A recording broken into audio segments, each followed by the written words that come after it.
दादा बहुत बहुत स्वागत है। महेश भैया आपका भी स्वागत है। आदरणीय सावलानी जी आपका भी स्वागत है।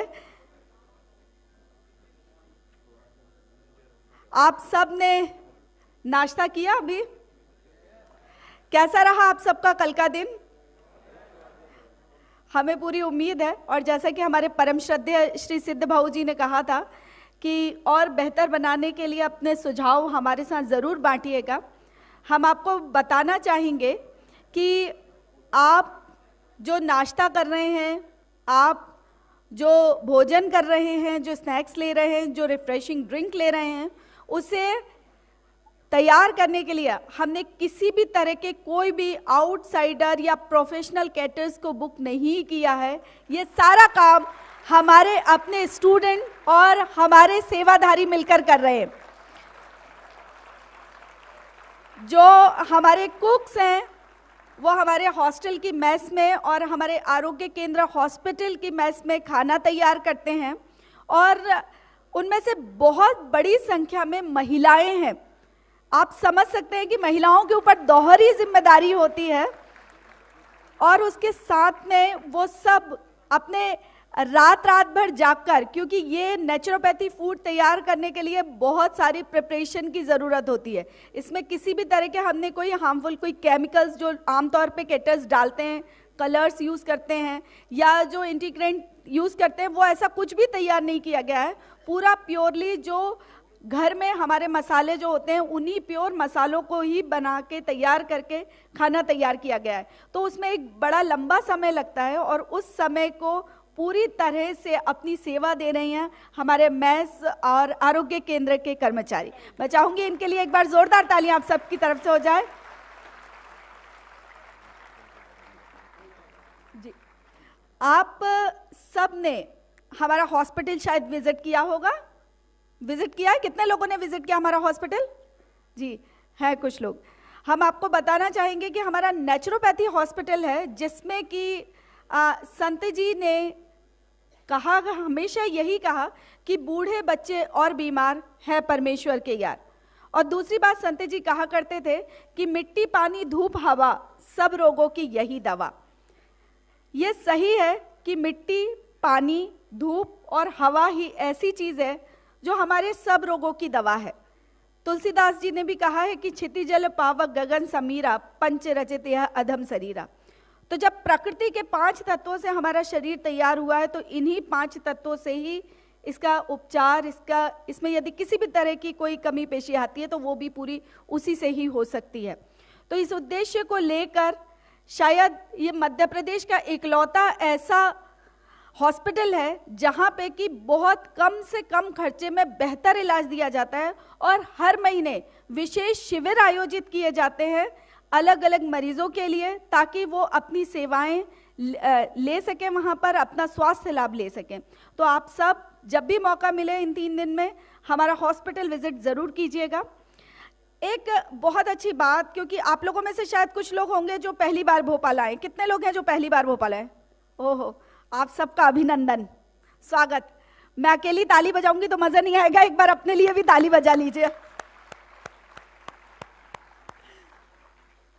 तो जो हमारा भोपाल शहर है वो ऐसा कहा जाता है कि एशिया का बड़ा ही खूबसूरत शहर है। ये अलग बात है कि स्वच्छता के मामले में नंबर 2 पर आया है, लेकिन फिर भी भोपालियों के लिए तो हमेशा नंबर 1 है। झीलों और तालों की नगरी कही जाती है भोपाल। राजा भोज की तो बहुत सारी कहावतें, बहुत सारे किस्से आप सब ने किताबों में पढ़े होंगे, सुने होंगे। राजा भोज की ये नगरी है, और यहाँ की सुंदरता देखते ही बनती है। आप सब ने, हम कोशिश कर रहे हैं कि आप सबको भोपाल शहर का दर्शन कराएं, भोपाल शहर की कुछ 1-2 अच्छी जगह जो हैं वो आपको दिखाएं। तो आज शाम का हमने प्रोग्राम कुछ डिसाइड करने जा रहे हैं। शाम को 6 बजे बसेस तैयार रहेंगी। 6 से 6:15 का टाइम है। यदि आप लोग भोपाल भ्रमण करना चाहते हैं तो लास्ट 6:15 बजे हम बस यहाँ से रवाना कर देंगे, क्योंकि 6:15 के बाद में फिर ज़्यादा देर हो जाएगी तो आप कुछ अच्छे से एंजॉय नहीं कर पाएंगे। फिर आपका डिनर टाइम भी हो जाएगा, और अगले दिन फिर हमें इसी टाइम पर यहाँ इकट्ठा होना है। तो आप सब 6 बजे से 6:15 के बीच में बस में बैठ जाएं यदि घूमना चाहते हैं तो। आप तैयार हैं? अच्छा जी, 5 बजे नहीं हो पाएगा क्योंकि सेशन हमारे टेक्निकल सेशन ही उस टाइम तक चलेंगे। इसके अलावा हम आपको एक बात और बता दें कि हम कल इस कार्यक्रम का शाम के समय में वैलेडिक्टरी फंक्शन करेंगे, तो उसमें भी आप सबको उपस्थित रहना है। आप सबकी उपस्थिति प्रार्थनीय है और अपने जो भी सुझाव हो, अपनी जो भी यदि आपको कहीं कुछ कमी महसूस हुई है तो वो भी आप ज़रूर बताएं। और हमारा उद्देश्य ये है, जैसा कि आपने हमारे सारे बोर्ड्स में भी पढ़ा होगा, कि आप मेहमान की तरह ज़रूर आए हैं लेकिन एक परिवार का हिस्सा बनकर यहाँ से जाएं। थोड़ी ही देर में हम तकनीकी सत्र प्रारंभ करेंगे, दीप प्रज्वलन करेंगे और जैसे ही हमारे स्पीकर और हमारे चेयरपर्सन को चेयरपर्सन हमारे बीच आते हैं, हम तकनीकी सत्र प्रारंभ करेंगे। और जो सहयोग आप सबका अभी तक मिला है ऐसा ही हमें मिलता रहेगा, ऐसी हमें उम्मीद है। आप सबका दिन सफल, सुखद और मंगलमय हो।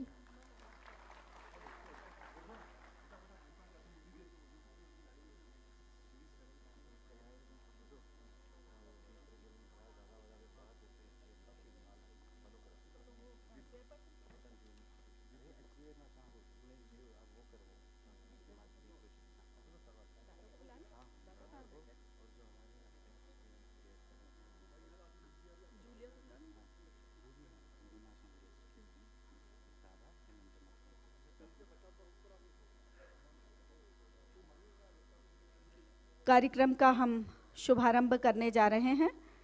आदरणीय दादा कान लखानी जी और हमारे अंतर्राष्ट्रीय अतिथि जो यहाँ पर आए हुए हैं, हम उन्हें आमंत्रित करते हैं। हमारे इंटरनेशनल गेस्ट को हम इनवाइट करते हैं कि वे कृपया मंच पर आएँ और आदरणीय दादा को हम आमंत्रित करेंगे कि वे कृपया मंच पर आएँ और दीप प्रज्वलन कर कार्यक्रम का शुभारंभ करें। श्री रमेश दयारामानी और श्री महेश दयारामानी जी से निवेदन है कि वे भी कृपया मंच पर आएं। और डॉक्टर पी शरण्यन सर हमारे बीच पधार चुके हैं, हम उनका स्वागत करते हैं, उन्हें भी मंच पर आमंत्रित करते हैं।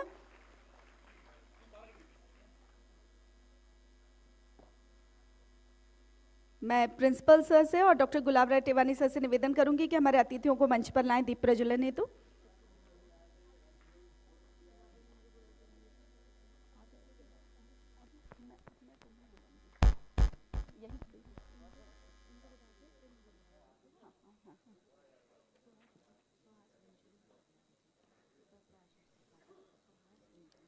डॉक्टर सुहास वेंचुरकर जी से निवेदन है कि वे भी कृपया मंच पर आए। डॉक्टर आशीष त्रिपाठी सर को भी हम मंच पर आमंत्रित करना चाहेंगे।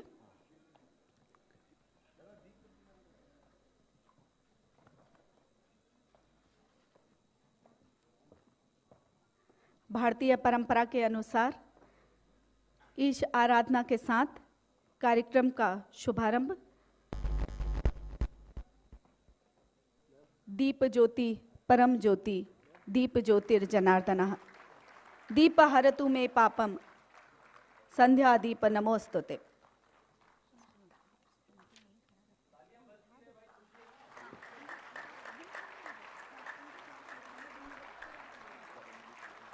या कुंदेन्दु तुषार हार धवला या शुभ्र वस्त्रावृता या वीणा वरदंड मंडित कर या श्वेत पद्मासना या ब्रह्मांजित शंकर प्रभृतिभिः देवी सदा नंदिता सा मात सरस्वती भगवती बुद्धि प्रदां शारदां शुक्लां ब्रह्म विचार सार परमा माध्यां जगद्व्यापिनी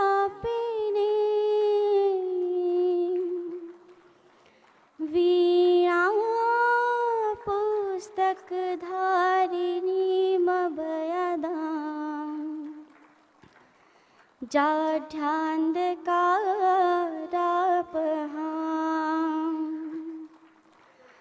हस्ते स्फाटिकमालिकां विदधति पद्मासने संस्थितां वन्दे तां परमेश्वरी भगवती बुद्धिप्रदां शारदां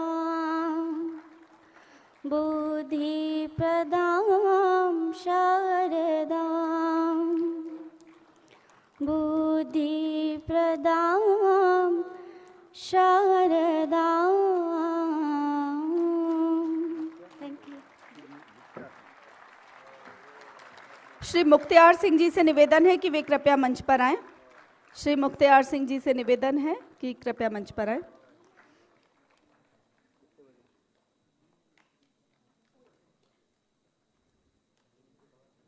माँ सरस्वती, माँ भगवती की प्रार्थना BNY फर्स्ट ईयर की स्टूडेंट शालिनी खंगार की सुमधुर स्वर में। और आज ये आयोजन का दूसरा दिन, अंतर्राष्ट्रीय सम्मेलन का दूसरा दिन। आज के दिन भी बहुत सारे प्राकृतिक चिकित्सा और योग विज्ञान चिकित्सा से जुड़े तकनीकी पहलुओं पर हम चर्चा करेंगे।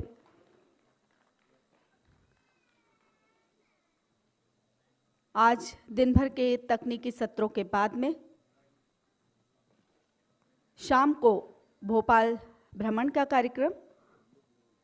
एक बार पुनः आप सभी से निवेदन कल की तरह ही कि कृपया अपने मोबाइल फोन स्विच ऑफ रखें।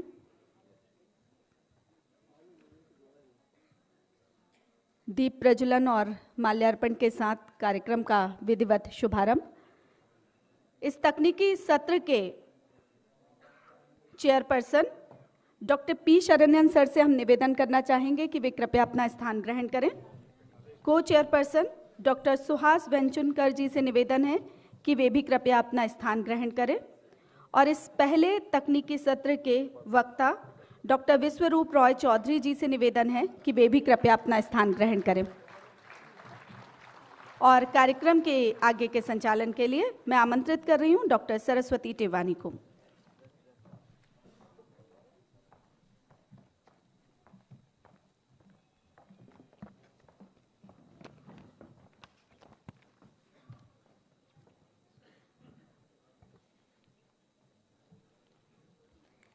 Well, Dean William R. once said, "The aim of education is the knowledge not of facts but of values." It is on the occasion like this we get opportunities to test our knowledge and understanding. With these beautiful words of wisdom, I wish everyone a very, very, and very good morning to one and all. On this beautiful Saturday morning, I wholeheartedly welcome our dignitaries, our chairpersons, our co-chairpersons, and speakers, and our lovely delegates to our second day at ICH 15 to 17 March 2019.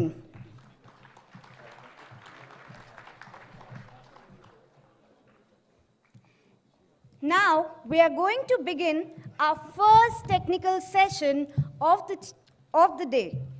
We are already having a guest on dais. So, it's time to welcome our dignitaries on dais.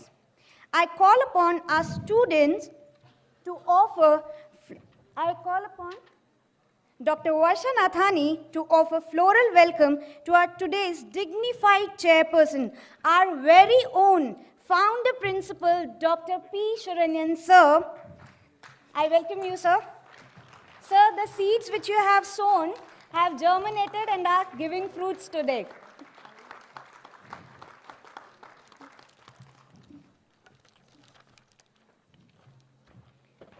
Now amongst us, we have Dr. Suhas Venchunkar. To welcome Dr. Suhas Venchunkar, scientist, second, ICMR, I request our student to offer floral welcome. I welcome you, sir, with a big round of applause.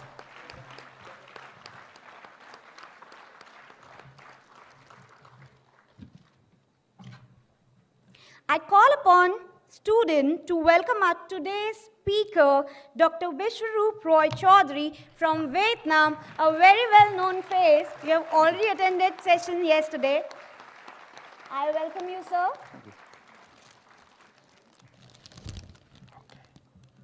Now, for introducing Dr. Sharanyan, sir, our chairperson of today's session. He's Medical Superintendent, RK Nature Cure Home, India, former principal of our very own college, Santhazam Medical College of Naturopathy and Yogic Sciences for Women. Member, governing body, National Institute of Naturopathy Ministry of Ayush, Government of India. Member, Technical Committee NAB, Quality Council of India. Vice President, Ayush Medical Practitioner Association, India. He's really very, very, very dynamic personality. Under him, we have learned. Today, whatever we are, we have really got this from you, sir. I welcome you. Our today's co-chairperson, Dr. Suhas Vinchunkar, gold medalist from Rajiv Gandhi University of Health Sciences, Bangalore. Post-BNYS, he furthered his journey into yoga research at S. Vyasa in capacity of Senior Research Fellow and eventually opted for PhD. He transited from studying basic cognitive functions into sleep research and served as a sleep scientist at ICMR, Center for Advanced and Research in Yoga and Neurophysiology, S. Vyasa, Bangalore. Later, moved back into the cognitive neuroscience using high-density EEG and completed his PhD in neural correlates of attentional processes following meditation. Currently, he holds the scientific and technical support for Philips Neuro USA for the Asia-Pacific region. I welcome you, sir. Our today's speaker, Dr. Vishwaroop Roy Chaudhary, sir, a well-known face, medical nutritionist with doctorate in diabetes from Alliance International University, Zambia. Today, he'll be speaking on the topic, Table to Toilet, a Journey to Cure. I welcome you, sir. I would like to hand over now session to our chairperson, Dr. P. Sharanyan, sir.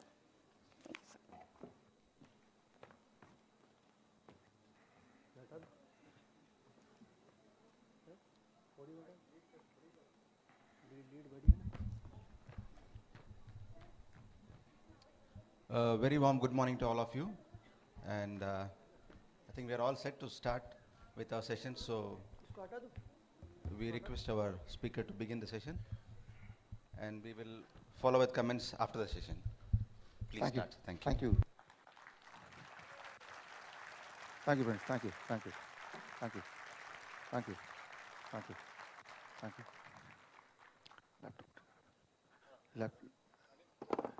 Laptop को लगा दो live laptop चालू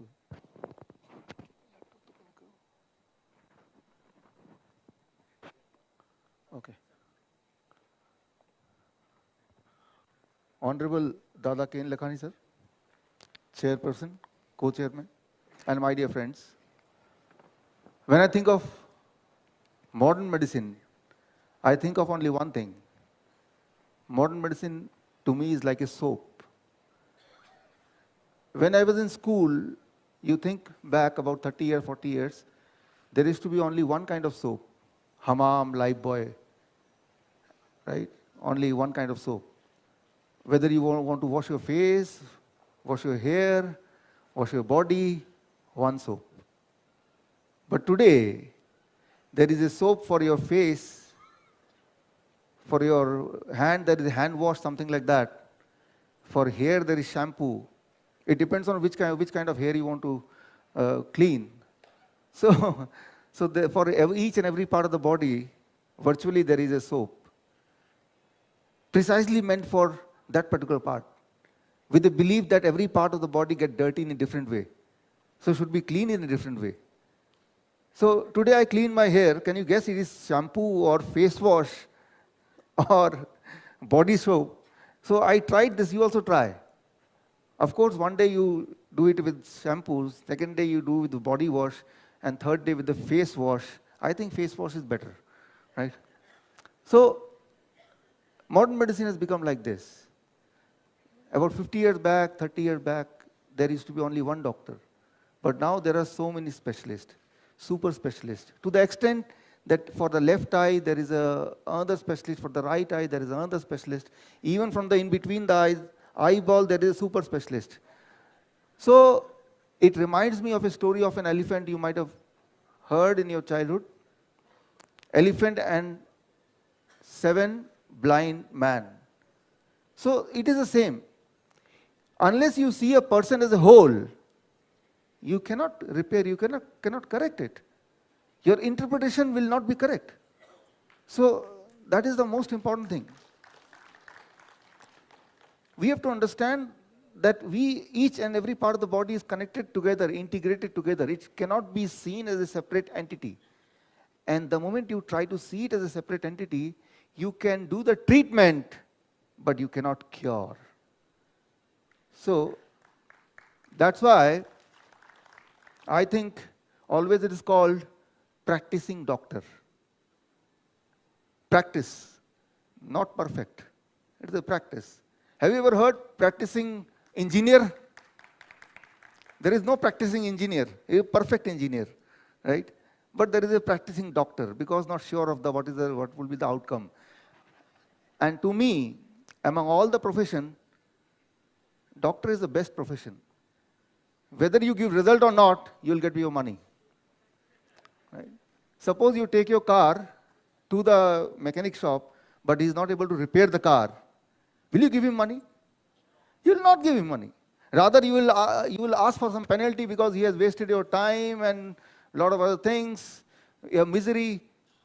But in medical science, in doctors, the good thing for all of us, among at least those who are doctors, they need not to worry about money. That will come, right? And if the patient dies, then it will they're next to them, their relative, somebody will give. So here we have to really think about it. What should be the medical science? And I call it table to toilet. Before I start, let me ask a simple question.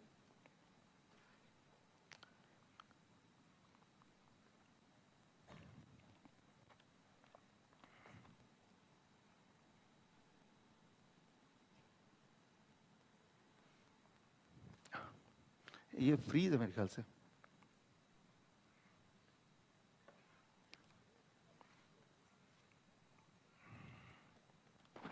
यहाँ हो रहा है, वहाँ नहीं हो रहा. ये तो हो रहा है, उधर नहीं हो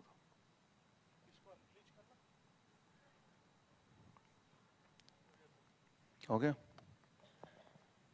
Can you tell me which are the disease not of the microbes, not of the germs? Which are the disease out of this which is not caused by the germs, not caused by the microbes? Anybody, anyone? You? Diabetes? Heart disease? Hypertension? Cancer. So we have a clear understanding that which are the disease of microbes and which are not the disease of microbes. So we have categorized disease in 2 different categories. One is the lifestyle disease, as you said, hypertension, diabetes, cancer, and other is the disease thyroid, another is the disease of germs, microbes, virus, bacteria, tuberculosis, typhoid, malaria, dengue, H1N1. These are the disease of germs. And then there is disease of lifestyle. The problem comes here. The problem comes the moment you are distinguishing the 2 diseases. So we have to look once again. So at the end of this lecture, I'll ask this question again, and let's see what is your answer, right? Okay. As I told yesterday, your distance between table and toilet, right? Greater is the distance, more is the illness. So whether it's piles or cancer, constipation, ulcer, everything is in between these two. The only thing you have to do is you have to adjust the distance. If you are able to adjust the distance, the disease gets cured. So what should be your distance? That is what is the most important thing. We will try to calculate that. This is what is the most important thing. The moment you eat something, it first goes to the stomach, and that is the first interaction of your body with something which is not your body, which is something outside, which is something foreign to your body. It's the first interaction, the first barrier is your stomach, right? And the stomach decides what should be going inside and what should not be going inside. That is the ultimate barrier between the outside world and the inside world, right? So that is the most important thing. To what extent important? You see, this is the place where the microbes, bacteria lives. How much bacteria? Unlimited. But if you want to quantify it, it is all about 1.4 kg of bacteria. You can, if you collect all the bacteria together and you weigh them, it should be about 1.4, 1.5 kg, equal to the weight of your brain. So your brain weight and the weight of the bacteria is exactly same, almost same. That is why this part is also known as second brain. Many of the function of the stomach can do independently without the interference of the brain. So this thing we have to understand, that you are having two brain, and one of the brain is the one which is the barrier between the outside world and the inside world, and the how important it is, about 1.4 kg of bacteria lying here. Not only here, it is all around your body. It is on the skin. Bacteria हमारे पूरे body में है, stomach में है, oesophagus में है, skin में है पूरे. They are invisible because they are very, very small. But in last 50 years, we have announced war against bacteria. We want to kill all of them. We are made to believe they are our enemy number one. So we try to do all the things so that they are not left alive. And antiseptic cream, antiseptic mouthwash, antibiotic, sanitizer, all those places where the bacteria lives, for that you have a tool, you have a weapon to kill them. Many of them, millions of them lives in your hand. You want to kill it every day. You do it, right? You are told to do it. Similarly, many of them lives in your mouth. You kill it every day. Many of them live in your, on your face, on the skin. You kill it, right? Before you start from your house, you ensure by all the weapon, I will kill all the microbe, all the bacteria. They are the enemy number one, because most of the people, they die, at least 50% of them, not now, about 50 years back, they die of infectious disease, isn't it? Right? So, you see, 1900th century, the 50% of the death, or even more than 50% of the death, was because of the germs, because of tuberculosis, because of smallpox, because of measles, because of diphtheria, right? So because of loose motion connected with, again, microbes. So it was very clear that our enemy number one, which causes 50% of the death or more than 50% of the death, are microbes. So let's kill the enemy, isn't it? And that's what we are trying to achieve. And to achieve that, we have number of tools, we have number of weapons. And these are some of the weapons which we use every day. They are called drugs. They are called medicine. But now it has become a part of the lifestyle. Right? We do not see it as a medicine anymore. We see it as a lifestyle, isn't it? We don't call it as a medicine. You don't say that I'm applying medicine, right? So I'm applying medicine. So rather it is other way around. If somebody is not using sanitizer, then he is unhygienic person, right? It is the other way around. So we don't see it as a medicine, but the truth is these are medicine, these are tools, these are weapons to kill your number one enemy, which is responsible for 50% of the death happening in the world about, say, 100 years back. So what happened? With the help of these weapons, with the help of these tools, we were able to achieve that 50% or more death. Now it is 2010 report I have. From 50%, it came down to 3%. Isn't it good? Wonderful? Logically, right? 50%, you killed all the enemy. Now the human being die of infectious disease, only 3%. Out of every 100 people, the cause of death because of infectious disease is just 3%. So this means modern medicine has achieved something wonderful. And you were criticizing yesterday, making some people angry.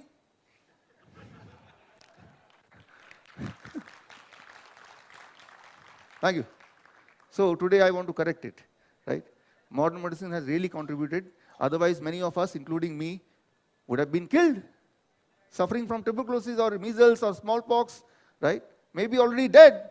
You are alive because you are not killed, because 50% of the cause of illness is taken care by what we call as modern medicine, right? So that is statistically, it is proved, the data is here. I call it a big change, very big change, a dramatic change which happened in a span of say 50 years, 50, 60 years, since the time when first antibiotic was invented, penicillin, right? Maybe 1940 or so. But there is one more bigger change.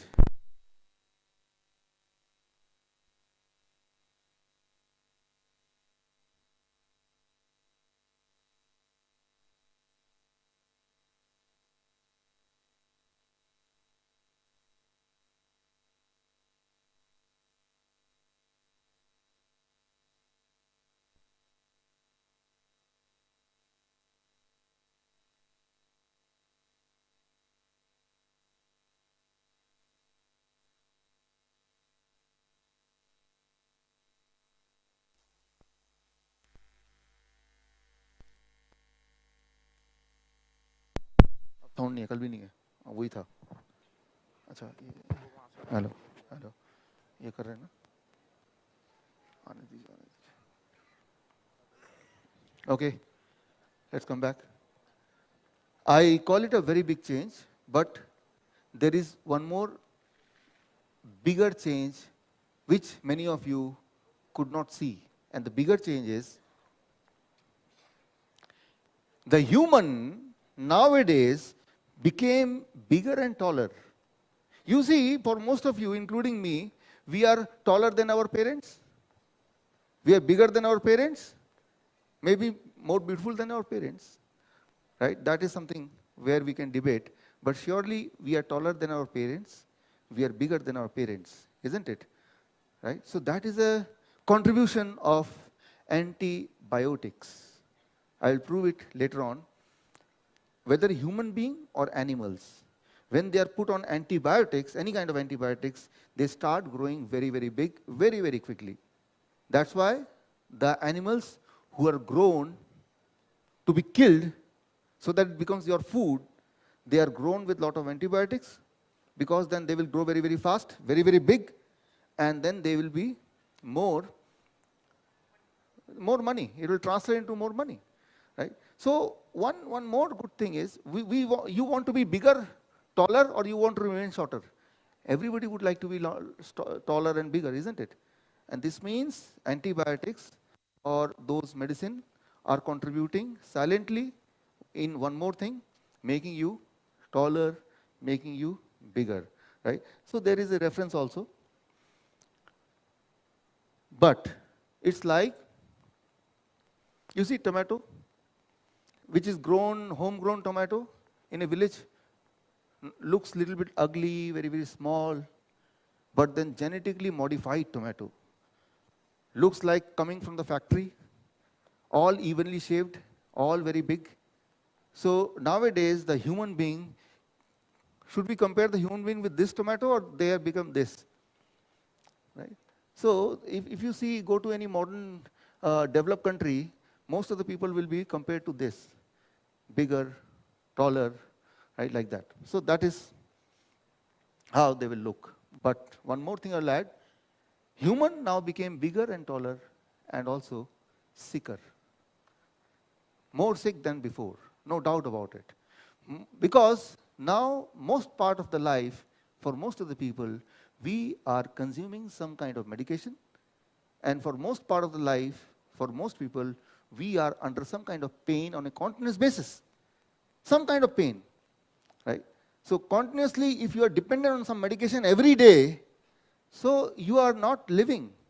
You are trying to live, right? So you are not healthy. So that is one thing, that today's humans are bigger and taller but sicker. Sick than what it was before. So why all this happening? What the study says? It is all about studies. It is all about proof. So the mechanism, how the body works inside, what causes these changes, if you understand the cause, then only you can find the cure. Then only you can find the solution. To find the solution of a problem, first thing is we have to find what causes this problem at the first place. Unless you know what is the solution, what is the problem, what is the cause, why it happened, you cannot go for the solution. So the cause, let's go back. It starts with what we call as antibiotic resistance. It is a very simple concept. Let me make you understand in a very simple way. I'll give you one example to make you understand. Classical example is example of one bacteria called Helicobacter H. pylori bacteria. H. pylori we'll call by name. It is seen in 1980 that more and more people were suffering from ulcer. And if you suffer from ulcer even today for long period, ulcer gets converted into cancer. So people are suffering from ulcer, not getting cured, and then getting converted into cancer. One thing commonly found in all the people who were suffering from ulcer was they all were having one bacteria in common, H. pylori bacteria. Anybody who will suffer from ulcer, in their body, in their stomach, lot of H. pylori bacteria. Then the science invented an antibiotic, means a tool to kill that H. pylori. And they saw when they kill H. pylori bacteria in the people who are suffering from ulcer, the ulcer goes away. So they got a cure, a medicine to treat ulcer. Clear? So this means you see 10 people suffering from ulcer, and then see what is common among them, and you try to eliminate that common thing. And if the ulcer goes, this means the cause is, what is the cause in this case? H. pylori, right? So you know the cause, you remove the cause. If it is cured, then it is more, now you are sure about it, the cause of ulcer was H. pylori. What is the underlying mechanism? That is not important, that people are not interested. Most of the time even science could not find. But more important here is that if I could do something to remove ulcer, that is the first duty of science, or what we call as modern medicine. So that was achieved. So how it happens? Imagine in a stomach of a person with a ulcer, these are yellow dots are H. pylori bacteria. Now, if it is getting killed, then the ulcer will also vanish. That is being proven. To kill it, you have to give some antibiotic, which can attack, which can kill this bacteria. Here, very important thing you have to understand, the total number of bacteria in the stomach is constant. Neither it can grow more, neither it can grow less. The total population in the stomach is constant, right? Let's say it is 1.4 kg of bacteria. That is constant. Now, when the antibiotic is killing this H. pylori bacteria, the ulcer is gone, surely, but the population of total bacteria will reduce or increase? Reduce. But the nature of the body is it has to remain constant. Even if it gets reduced, some other kind of bacteria will multiply quickly, so that the total number, total quantity should become same, right? So the kind of bacteria which will get an opportunity to grow very quickly are the kind which cannot be killed by that antibiotic. Is it logical? Yeah? So those bacteria, those are known as resistant bacteria. They are already there, but in a very small quantity in the stomach, right? So small quantity that it cannot influence your body at all. It cannot do any good, it cannot do any bad, it is just a minority resident in your body, right? But now, when the antibiotic killed the H. pylori in this case, then the minority which cannot be killed by that particular antibiotic, what it will happen? It will get an opportunity, a playground to increase very quickly. And how much time it takes? 1 day. 1 day, right? In 1 day, they can cross 300 generation. For us, 1 generation means 30 years. For them, in 1 day, 300 generation, right? So 1 day is enough, and within 1 day, what will happen? Your stomach looking like this with ulcer, antibiotic comes in, ulcer is gone, but now your stomach look like this, right? These red are resistant bacteria. Resistant means they cannot be attacked. They are immune to antibiotic, number one. And most likely these are the bacteria which are notorious also. Somehow they are notorious also. They are not contributing any good to your body. But when they are in large quantity, it is going to be a burden on the body. Because the total amount of bacteria cannot be more or less, it has to be constant.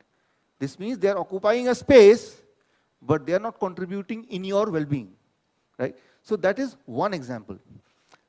Now, if you start taking the antibiotic more and more, this means your body, your stomach will develop more and more bacteria which are resistant to the antibiotics, right? So, you see, since 1940 or 1930, when the first antibiotic was introduced, it took only 5 years, 7 years, 10 years for the population to become resistant to certain kind of bacteria which is there in the body.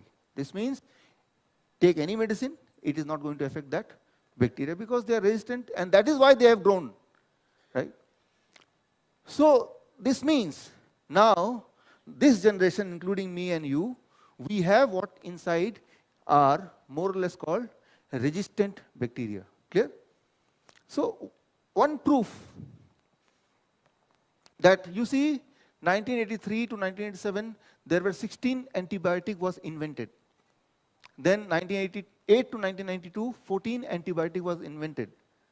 But after 2012, no invention of antibiotics. Because now your body is full of resistant bacteria. Now there is no weapon which can kill, right? So this means now we are not the same human being as we were 20 years back, right? We were not the same brain, 1.4 kg is there, still it is 1.4 kg, at that time also 1.4 kg, but this 1.4 kg is different from that 1.4 kg. The population is different, their behavior is different from that 1.4 kg, right? So, in the beginning, when the antibiotic was introduced, it seems that it is saving some life. But in long run, now a new problem which is called antibiotic resistant. This means you are full of those bacteria which are your resident, but they are not contributing to your well-being, right? So, I'll give you one example. H. pylori we talked. When it is in high quantity, it will cause what? Ulcer. So what you did? You killed it. When it is in very less quantity, it causes gastric, esophageal reflux disease, celiac disease, stomach cancer, asthma, right? So these are the things which causes, right, allergy. If it is very less or negligible, even then it causes disease. If it is very much high, even then it causes disease. Both the cases it causes disease. It has to be in an optimum number, only then it can work effectively. whether it is H. pylori bacteria, which I'm talking about. Now you see, all these diseases which you can see here, it comes under the category of lifestyle disease, or it comes under the category of germ disease. These are known to be lifestyle disease, but the culprit here is, the percentage of a particular bacteria, right? Or if I talk of Akkermansia mucinifila, need not to remember the name, right? Name of a bacteria. If your body is lacking this bacteria, this is the bacteria which triggers the pancreas, tells the pancreas how to produce insulin. So, but if the population of this bacteria is less, then the pancreas will not learn or will not be alert enough to produce the required amount of insulin. How much insulin your body needs every day, every moment, this calculation was sent, this information is sent by something called this bacteria, which is there on the screen. And again, if this bacteria is not there in your body or very less in your body, then you will see that the body is not able to produce insulin as much as should be, and you will be categorized as a diabetes patient. Diabetes patient is a lifestyle disease, but who is responsible? Microbes, right? So this means you are not paying attention to the microbe because it is connected with either genetic or lifestyle disease. So the focus is somewhere else, right? The culprit is someone else, right? But the focus is somewhere else. So you cannot find the solution, right, if you focus at the wrong place, right? If your money or a money purse is lost somewhere else, but you try to find it in different location, however good you are at finding certain things, you still will not be able to find out. So the important thing is where we want to find the solution, right? So one more example. We have heard of this hormone, serotonin. It is known to be connected with the hormone of the brain. Anything related to the brain, mood, depression, emotion, right? Brain's functioning is connected with this hormone. But the interesting thing is 80% of this hormone is produced in the stomach by the bacteria, the friendly bacteria. But the kind of bacteria which is in your stomach is not friendly, resistant bacteria.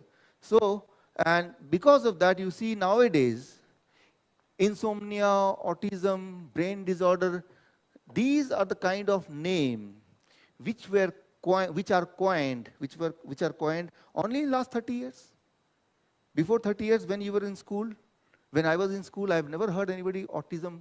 I've seen a child with a allergy or a skin disease, or I've never seen a small child with asthma. Or in my whole school, right, if I count how many children were there with spectacles, very few. But now every third child is wearing spectacles. You go to a school, every third or fourth child you will find wearing spectacles. So these are the big differences, which seems to be a lifestyle disorder. But if you see inside, you'll find there is some connection with the microbe also, right? So the population of microbe these days are different from the population of microbe when we were young. That's why it is 16 February 2019, The Lancet. It is called End of Modern Medicine, a great article that modern medicine has ended. Medicine, the body has become resistant to medicine. We have to look for something beyond medicine now. The time has come, right?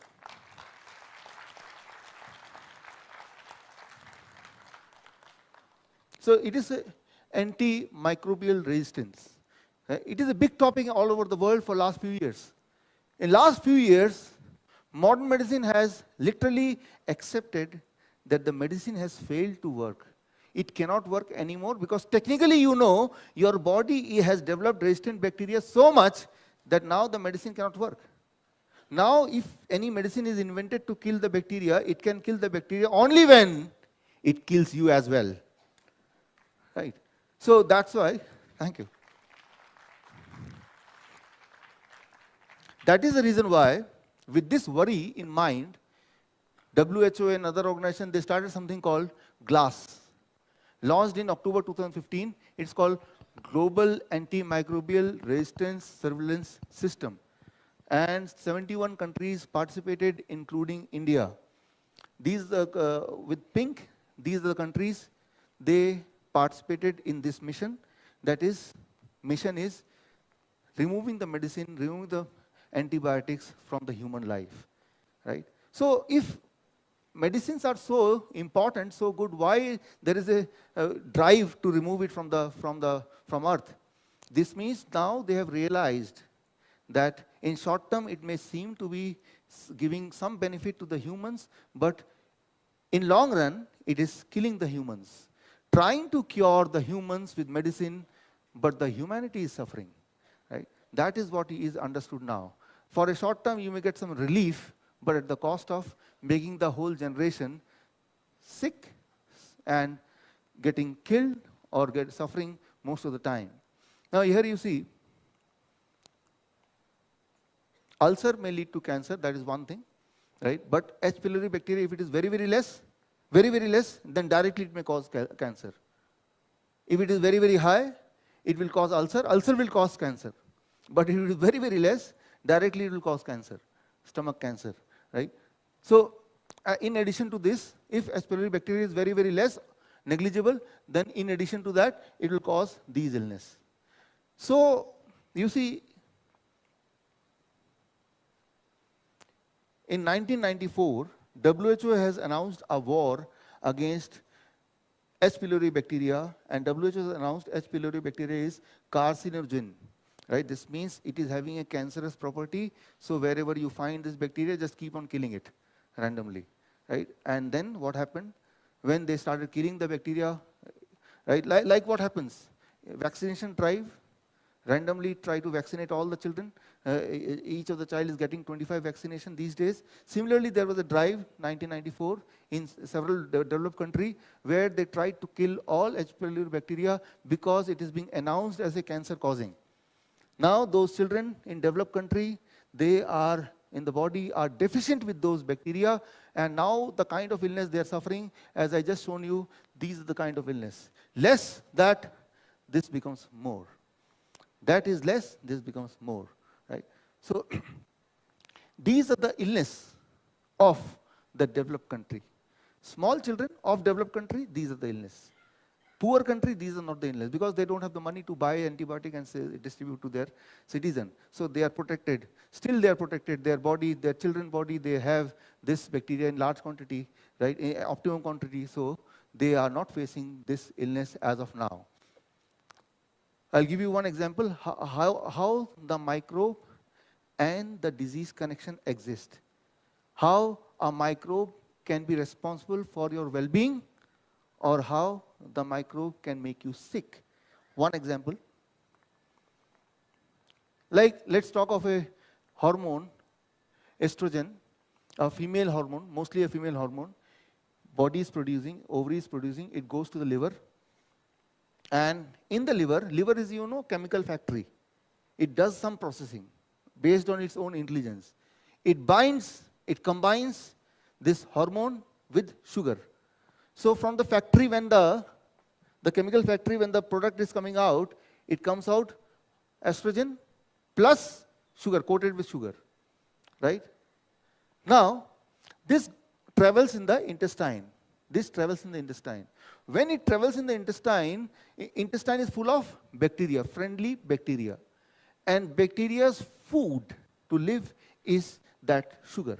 So bacteria, what it does, while the estrogen is carrying sugar, bacteria takes away the sugar from the estrogen and eat it to feed itself. So the estrogen is left alone. If it is left alone, it will do only one thing, it will enter the blood. Now it will be circulating in the blood, right? So, and it will contribute, it will do its function for which it is made. That is how. Thank you. But if your body is full of resistant bacteria, then how it happens? Estrogen will come to the liver will does its own duty, chemical factory, the finished good is estrogen plus sugar. Now they are flowing in the stomach, but in the stomach, instead of friendly bacteria, what is there? And the resistant bacteria behavior is not the same as friendly bacteria. They eat different kind of food. They are not interested in that sugar. So this means the resistant bacteria will not be able to take out or eat the sugar. This means they will not be able to break the bonding.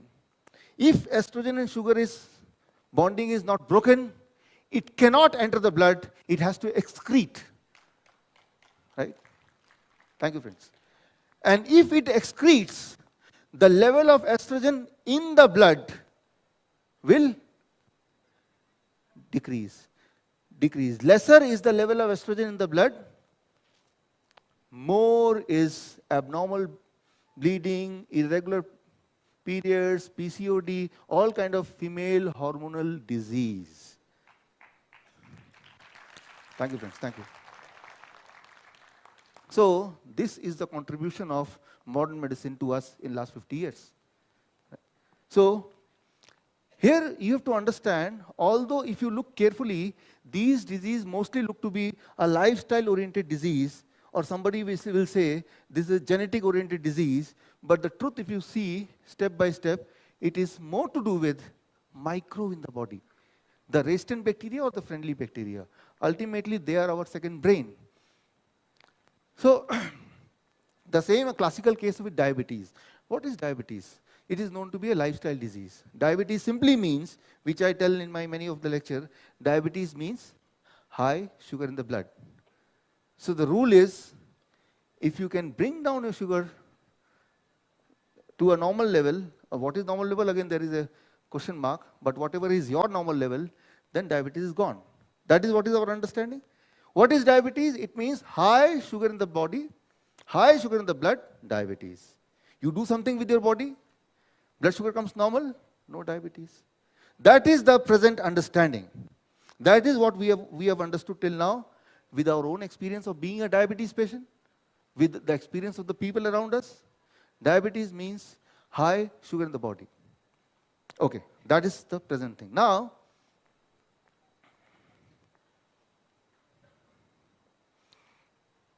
you see,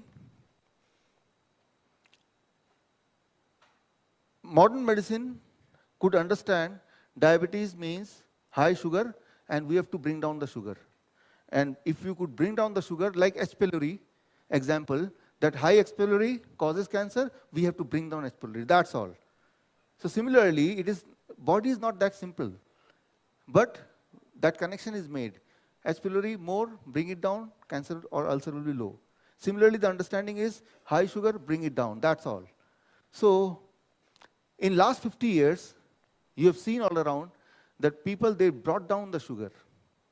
The sugar came down, but what happened?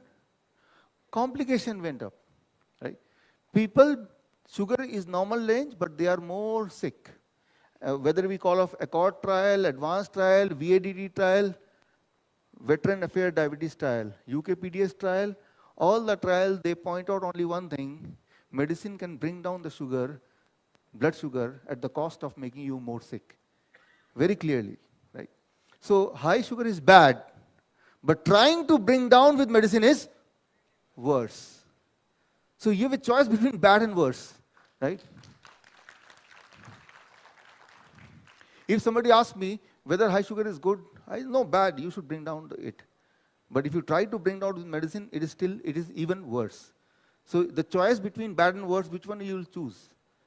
Let it be bad. So any day, it is always better to have a high blood sugar rather than trying to reduce it with medication. That is the current understanding or with the basis of these trials. Let me tell you one important thing. You may be thinking, all these trials were there, even then why even today? Today, if you from this hall, you go to any hospital, any doctor, the moment they see the high blood sugar, what they will do? They will give medicine. So why they are not following these trials? Why they are not following these trials? Most of the trial happened before 2008. After 2008, only one trial happened, that is 2012 VADT trial. Rest of the trial happened before 2008. This means this information were available to us for more than a decade now. Right? In last 10 years also, we were knowing through this result that medicine can bring down the blood sugar at the cost of making you even more sick. But they were not implemented in the real world, Because implementing them in the real world means you have to call your patient and ask the patient that in last 20 years, the medication which I asked you to take, from today you must stop it. And the patient will lose faith on the doctor, right? So this means the whole industry will collapse, right? So that this is the problem, dilemma situation for the medical fraternity, what to do. So finally, with all this dilemma in 2018, as Yogesh ji has told yesterday, in 2018, ACP guideline came, and if you see the first guideline of the ACP, the 4 guidelines, first guideline was